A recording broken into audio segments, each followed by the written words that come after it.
Yeah. Hey, so I saw you found a shitload of shit on pedophiles in Israel. What the fuck's going on with that? Bro. Well, I found now I would like to say that this is like quote unquote nothing new. But I would like to also believe that probably a lot of people aren't really aware of said situation. Okay. Um and the only reason why I knew of a lot of it, or I guess I want to say a lot of it, but some of it is for two reasons. One, you hear about Candace Owens talk about it all the time, right? But I've never seen anything particular on her shows like digging into it and giving a bunch of stuff, right? But then I also saw on one of Sean Ryan's recent episodes when he's talking to one of his mini guests, you know, because he's very in the fight against, you know, child pedophiles with different guests he brings on, right?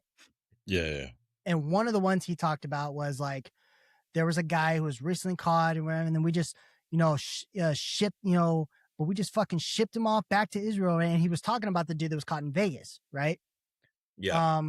So then that's when I started to think, I was like, how and why is this a thing? I was like, there has to be some other reason why, other than quote unquote our greatest ally, and we don't want to embarrass, you know, our greatest ally bullshit, right? Because at a certain point, there has to be some way that this is happening, like on a quote unquote legitimate level for all of them to just skirt away the second something comes up with really, when it comes down to it, any type of criminal charge, but 99% of the time it has to do with child pedophilia, child sexual abuse material, anything of that nature, right? Yeah. And this is what I found.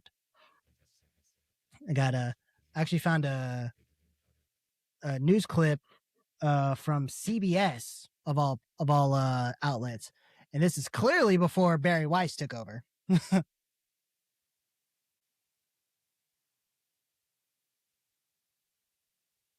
CBS News investigation has uncovered a loophole that allows accused and convicted American pedophiles to escape justice by moving to Israel. Jewish Community Watch, an organization that hunts down accused pedophiles who flee to Israel from the U.S., exploiting a process called law of return, whereby any Jewish person can move to Israel and automatically gain citizenship. Yom Tov pled guilty in 2002 to sexually abusing and committing lewd acts against 3 other boys. He served jail time, but when he was released, he violated his probation and, according to JCW, fled to Israel with help from individuals within the Orthodox Jewish community. The same thing that's going on in the Catholic Church right now around the world, the exact same thing happens in our community. The rabbis say it's, you know what, he promised he's going to go for therapy, he's never going to do it again. Boom, he's in another community. A few years later, he's at the same thing, and we hear more allegations that the person continued to abuse children.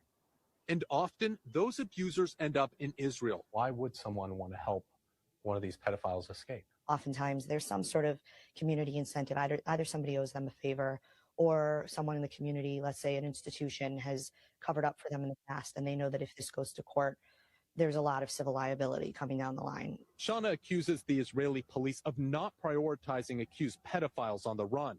Why do you have to be the ones that do this? Because nobody else is. That's really, I don't have any better answer than that. And if you guys weren't doing it, then nobody would do it. If American officials don't try to get accused pedophiles from Israel, then they simply escape justice and leave children at risk. Why do they say more pedophiles aren't being apprehended? So it's very complicated when you leave the United States and go to Israel first. Yeah. So it is called the law of return. And when we say law of return, let me just bring it up here. When did we pass that legislation? 1950, shortly after World War II. Like, cause it sounds something made up. You know what I mean? Oh, Yeah. the law of return. No, like this is the fucking actual law. And it's ridiculous. All right. So key points of Israel's law of return core principle is research indicates the law of return passed in 1950 grants every Jew, the right to immigrate to Israel and acquire citizenship, reflecting Israel's role as a potential refuge for Jews amid historical and ongoing global anti-Semitism. Eligibility expansion evidence suggests it was broadened in 1970 to include children, grandchildren, and spouses of Jews, even if not halakhic, whatever Jewish word that is, Jewish, to facilitate family unity and encourage immigration through. This has sparked debates over who qualifies as Jewish. Okay, so check this out. Exceptions and safeguards. Law includes provisions to deny entry for security risk, criminals, or those endangering public welfare, balancing openness with national security. Okay. Controversies. Critics argue it may contribute to demographic imbalances or discrimination, particularly when compared to the lack of similar rights for Palestinian refugees. While supporters view it as an essential for preserving a Jewish minority and democratic state. Okay. So yeah, this is a law. Now, It's pretty fucked up. here is everything I was able to find on people who have fled to Israel from the U.S. Using the law of return. 1997, Samuel Scheinbein, murder in Maryland. Apparently was tried in Israel, died in 2014, but he committed the murder in Maryland. He was allowed to go to Israel. Abraham Mondrowitz, sodomy of minors in Brooklyn. 1985, extradition denied, and he remained in Israel. Means he suffered zero consequences when he got to Israel. Jimmy Julius Caro, child sexual assault in Oregon. 2000, convicted in Israel for local crimes because he did it again when he got to Israel. See what I'm saying? He fled to Israel. Then he did the same thing and got caught there, and then he was convicted there on Israel crimes, but he was not. But he's still there, and there's still an extradition to the U.S. that they will not fill. So, in other words, they see it as it's okay to sodomize kids in America, not on their holy land. Yep. Mordecai Yomtov, lewd acts on children in California, 2001. Still in Israel. Yona Weinberg, sex offenses, 2015, resides in Jerusalem. Brian Singer, alleged sexual assault on minors, recent years, doesn't say exactly. Living in Israel, but just denies the allegations. That's all I gotta do, just deny the allegations. Brett Ratner, alleged rape, sexual assault, harassment, 2023. Relocated to Israel.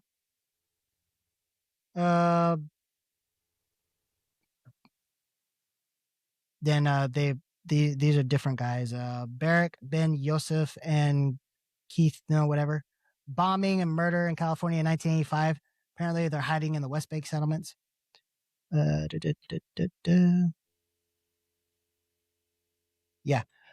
So, can you look up if any of them individuals have seen any jail time at all?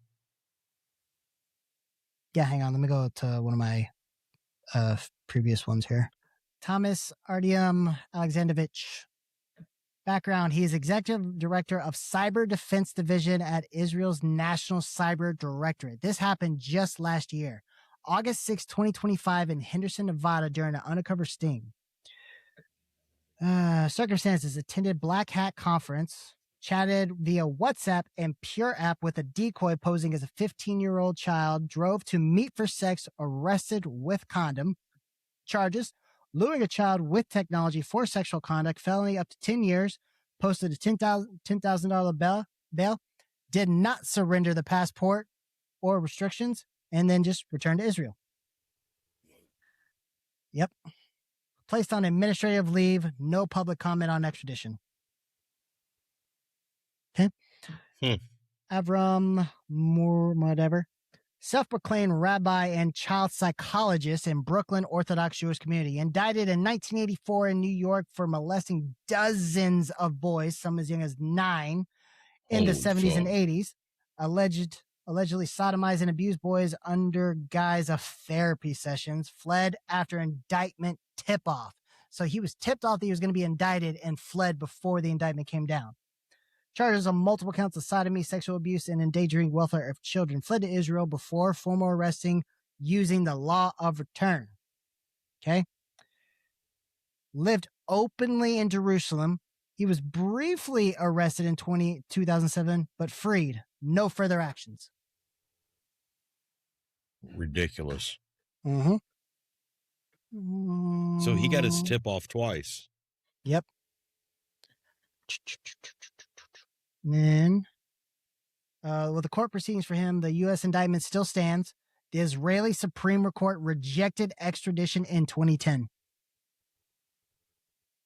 And still remains in Israel, not extradited, living freely as of 2025 reports. Yonah Weinberg, that was one of the ones we brought up a minute ago. Bar mitzvah tutor and social worker in Brooklyn's Orthodox community. Arrested. He was convicted in 2009 in New York. New allegations in 2014. Abused 2 boys, ages 12 and 13, during lessons. New claims of similar abuse surfaced post-conviction. Charges of second-degree sexual abuse, endangering child welfare. Faced new molestation charges. Fled to Israel before arrest on new charges using law of return. Registered sex offender in the U.S. Israel has not acted on extradition requests despite treaty. See, like, despite treaty. Resides they say fuck America. Resides in Jerusalem. No reported arrest or restrictions. U.S. conviction served probation. New warrants active but unserved. Living in Israel, not extradited. Active on sex offender watch list as of last year. God damn. Look at this stupid name. Shlomo. Hellbrands. Shlomo. Background, founder and leader of Lev Tahor, whatever, an ultra-Orthodox Jewish cult. Oh, God. Shlomo the homo. Yeah. Convicted in 1994 in New York for kidnapping a 13-year-old boy. Cult involved forced marriages of minors young as 12. Physical sexual abuse, kidnap boy to prevent bar mitzvah outside cult. Kidnapping conspiracy, underlying allegations of systemic child abuse, blah, blah, blah. Served partial sentence, deported to Israel in 2000, but fled to Canada, then Guatemala. Evaded full U.S. justice via deportation. Israel did not pursue cult abuse claims. Briefly resided in Israel post-deportation. No prosecutions for abuse. U.S. conviction. Died in 2017. Drowned in Mexico while evading authorities. The cult, how that happened. The cult continues under the sun. I'm just wondering how he drowned in Mexico while evading authorities. I don't know. Jacob Rosenthal, rabbi and mentor in New York. God, fucking New York, dude. New York's Orthodox Jewish community. Accused in 2000s, crimes from 70s and 80s. Molested multiple boys he taught, mentored, exploiting trust, sexual abuse of minors, and sodomy. Fled to Israel before formal arrest. Used law of return to evade. Limited public details due to community silence. No reported actions. Lived freely. Believed in Israel. No extradited. Not extradited. Status of 2025 unknown. Possibly deceased, but there was no reports of him facing any action repercussions when he got to Israel. So fucked up. Shimon Hakuin. Background, rabbi and religious leader in U.S. Orthodox circles, accused in the 80s and 90s, sexually abused several young boys. It's always the boys. Several young boys over years using authority, multiple counts of child sexual abuse, fled to Israel before charges filed, extradition not pursued aggressively, law of return facilitated escape, no arrests or convictions in Israel. U.S. cases stalled without defendant, of course, residing in Israel, not extradited, limited updates as of 2025, presumed living freely. You know what's crazy to me, thinking about it, is Judaism has such harsh penalties for homosexualities, but these rabbis and all, just like the Catholic Church, they rape these little boys and all that shit. Like, Are they doing it to these little boys and shit because they think they can get away with it and do the gay shit they like and not have to be outed as easily and have the repercussions of being gay in Judaism? Or, you know what I mean? You ever think about that? I fall back on the whole what Candace Owens says, that it's a synagogue of Satan. I agree with that. I could see that, yeah. Mordecai Levin, that was another one that we talked about a minute ago. Rabbi and teacher in Brooklyn's Orthodox, fucking New York, dude. Brooklyn's Orthodox community, accused in 2000s, 80s, and 90s, molested numerous boys during teaching lessons, fled to Israel pre-charges. Part of pattern of community protected fugitives, extradition denied. Israel, no actions, integrated into society. In Israel, not extradited, alive and free per 2025. Mordecai Ehud Yomtov, teacher in Cheddar. Oh, look, got a West Coast guy. 2001 in California, molested at least 3 male students ages 8 to 10. 6 counts of committing lewd acts with children under 14. Posted bail, then fled to Israel same year. Israel arrested him in 2002, but released without extradition due to treaty issues. Brief detention in Israel. Brief detention. No domestic child charges. Allowed to live freely. Remains in Israel and Jerusalem. Not extradited. Teaching ban in U.S. but active in Israel as of 2020. So he's still able to teach in Israel. Damn. What's the difference between molesting kids and lewd acts with kids? That's the official term when charging. Oh, okay. Yeah. Like you can say like, oh, he molested me, but when you're charged, the charge is lewd acts. Oh, okay. Because lewd acts can be a range of things. Okay, that's what I was wondering. Like if there was a difference between it. Emmanuel Yudkowsky, rabbi and teacher in Baltimore. Oh, look, Maryland. Baltimore's Orthodox Jewish community, convicted in 1988 in Maryland, sexually abused multiple boys under his care. Child molestation, sexual abuse, fled to Israel while on bail, pending appeal.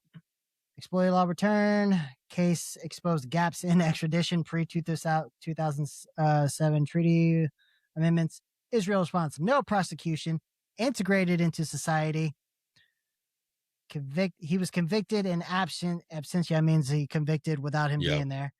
Then he was able to leave freely, and he died in Israel in 2013. God damn. Mir Diskalowitz, member of New York's Orthodox Jewish community, accused in New York, molested at least 2 boys ages 12 and 13 in religious settings, sexual abuse of minors, endangering child welfare, fled to Israel before trial using law of return. Israel spots no reported actions or investigations. Current status, living in Israel, not extradited, just living low profile. Man, New York is super gay and super rapey. Mm-hmm. Gershon Krantzker, rabbi and leader in Brooklyn's Orthodox Jewish community. Warrant issued in December 2014, accused of sexually abusing his children. His own children? That's the way it said. Yeah. Sodomy and incest. Holy shit. I didn't even catch that the first time around. 70s, including sodomy and incest. Sons also implicated in related abuse. Multiple counts of child abuse, sodomy, and endangering welfare of children. Fled to Israel with, holy shit, fled to Israel with family before arrest. Motherfucker. Israel response, no arrest or restrictions, lived openly in Jerusalem. Remains in Israel, not extradited, alive and free as of late 2025. Fucking horrible. Here it is. Law of return grants every Jew and certain non-Jewish relatives right to immigrate to Israel and immediately receive Israeli citizenship. Applies to Jews by birth or conversion. because one of them, the guy that fled but then did the same acts over there and then got arrested and convicted there, he was actually an American that converted to Judaism. That's why he was allowed to use the law of return. No shit. Yeah. Children and grandchildren of Jews, spouses of Jews, and their descendants. Purpose: provides, look at that. How fucking, provides safe haven. Ain't that the fucking truth? Key effect: automatic citizenship upon arriving, no residency wait. Exceptions: can be denied for security risk, criminal history, and public health threats. Look, rarely applied. God damn. Used by many accused fugitives in child sex abuse cases to flee U.S. and gain citizenship protection from extradition, right? Now, here's the amendments history. 1950 is when the original law was passed. July 5th grants every Jew right to immigrate, whatever. So this was kind of like the whole right after World War II, Holocaust, whatever, right? 1954, amendments add restrictions. Minister of Interior can deny Aliyah, which is the right to immigrate, for criminal past likely to endanger public welfare, updates procedural terms. 1970, Major Amendment number 2 expands to non-Jews, okay, meaning converted or whatever like that, right? Post 1970, there's been no major statutory updates. Supreme Court rulings affirm non-Orthodox conversions outside of Israel qualify. Exceptions for converts to other faiths, criminals, or security risks remain. No significant changes since. But what's funny is they never apply the criminal one. It's so fucked up. And those are just the ones I found. You know what I mean? Yeah. Because I'm 99% sure there is way more than that. Yeah. Holy shit, bro. That's fucking nuts. Yep. Like, what fucking country would want pedophiles, like open pedophiles, to come and live in their country and just be like, here, go fucking walk around and do the same thing here? God damn. Take them out to fucking pasture. Yeah. So, but that's what I found. Damn. And here we are talking shit about fucking furries. Oh, they deserve to be taught. Those deserve shit talking. But yeah, so that's what pissed me off this week. So yeah, I could definitely see that. Definitely see that. Fuck, bro. Ugh. It makes no sense to me because no other country. I think the only, and I think it's even that has its rare limits, is like foreign diplomats, right? Because like foreign diplomats, like they can like break laws and not have any consequences, right? But even that has limitations. You know what I mean? Mm-hmm. Like they can't murder somebody on our soil and get away with it. Yeah. Well, it makes me think about Fauci and like that blanket pardon that Biden did to Fauci. For they're still deliberating if those ones are still going to be good. Yeah. But like, man, this country's fucked up whenever you look at the justice system. Like, it really is.